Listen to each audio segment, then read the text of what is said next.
Good morning. This is Minister Valerie Nelson with Help a Sister Outreach Ministry, located right here in Warsaw, North Carolina. Last night I had a really rough night sleeping, knowing that the anniversary death date of my mom was going to be here today. So even though I had a rough night, I woke up with the joy of the Lord in my spirit. And my sisters and I, we got together and we went out and we encountered this Christian on today who wasn't very Christ-like. He was very rude and obnoxious, and he was downright mean. And even though he acted that way, I could just imagine as I was looking on him and the tears began to fall from my eyes, I could just imagine how the world see us Christians. They look at us and say, why do we need to get saved? If when I get saved, I'm going to act like that, that I'm not going to have any joy. I'm not going to have any peace. I'm not going to have any love. I'm not going to have any right standing in judgment. Why do I need to accept Christ as my Savior if this is my end result? But I want you to know today that we don't act like the world.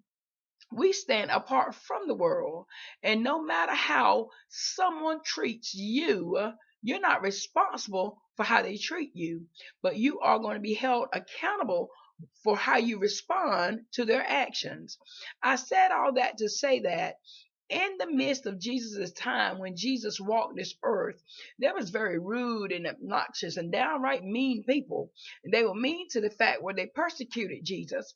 They took and spit on Jesus. They beat on Jesus. They called him a liar. Then they went as far as to nailing Jesus to the cross, piercing him in the side, allowing his blood to stream down. Now, we haven't been that far, but know that if they did it to Jesus, you can expect to be persecuted for righteousness' sake. Know that if Jesus encounters some mean and rude and ugly people, we are going to encounter some rude and mean and ugly people. We are no better than Jesus. Know that we're going to be disrespected. Know that we're going to be talked about. But just know that all because they treat us bad or they act a certain way towards us, that we don't have to act the same way to them. Because Jesus says for us to love our enemies and for us to pray for them who despitefully use us. That's what we're going to be doing. We're going to pray for the man that we came encounter with on this morning. We're going to lift him up in prayer because you never know what a person is going through in their mind to make them act and behave a certain way. For every action, there is a reaction. Know that something happened in order to make him be out of his element on this morning or to make him act out of his character. Maybe that wasn't a real thing. And he acted to the point like he was possessed of something, but all because he acts that way doesn't mean that I have got to respond the same way back to him. Sometimes we're going to be persecuted. Sometimes we're going to be talked about. Sometimes we're going to be let down. We're going to be lied on, lied to. But just know that Jesus went through it all and Jesus passed the test. And I would like to think that as Jesus and God looked down on me this morning, that they were proud of what they saw.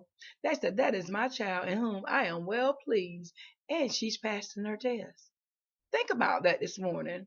When you're in the face of trial, disappointment, disagreement, whatever, ridicule, when you're in the face of these things, are you going to pass your test? Think about that. Are you going to pass your test?